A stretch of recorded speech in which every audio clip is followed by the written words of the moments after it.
جبتلكوا جهاز من زمن فات، الاستيريو المحمول من توشيبا. ايه رأيكم؟ طبعا في ناس كتير ما كانتش شافت الاجهزة بتاعت زمان، فاحنا قلنا نعمل ربط ما بين اجهزة زمان اللي كانت موجودة وتلاشت وانقرضت وحاجات كده. طبعا ده جهاز توشيبا المحمول، كان راديو وكاسيت في نفس الوقت.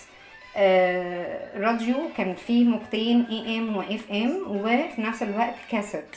طبعا يعني الكاسيت ده حضر معانا احلى ايام عمرنا، ذكرياتنا واحنا في المعمورة والعجمي والالبومات اللي كنا بنحضرها، من اول الهضبة لكب وحميد الشاعري، علاء عبد الخالق، هشام عباس.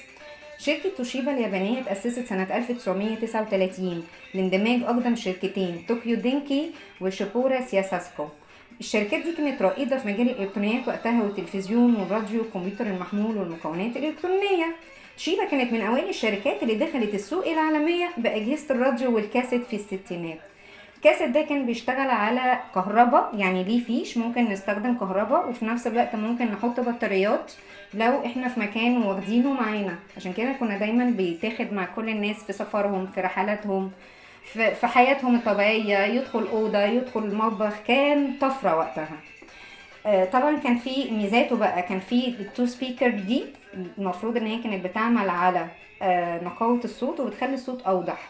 مش عايزين تريقة من الجيل الجديد يا جماعة، دي حاجات بسيطة من جيلنا بس لسه ليها ذكريات مؤثرة فينا وجميلة، وشكلت شخصياتنا على فكرة، شخصيات الجيل كله.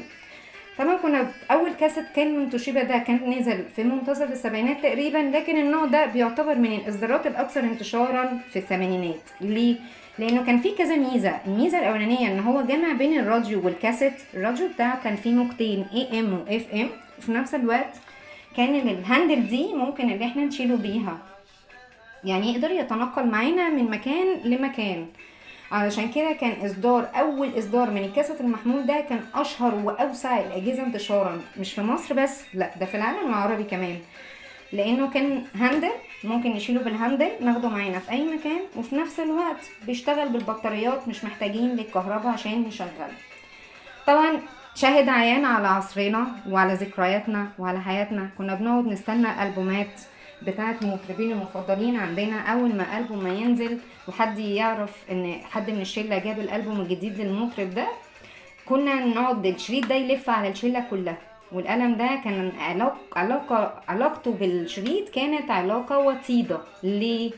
لان كانت الشرايط لما بتسف او بتبوظ تتصلح بالمانيكير، ونقعد نلف الشريط لما يسف. بس كده، جهاز من زمن فات. ايه رأيكم في حلقة النهاردة؟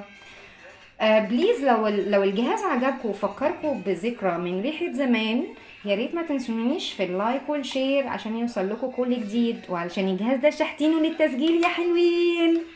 باي.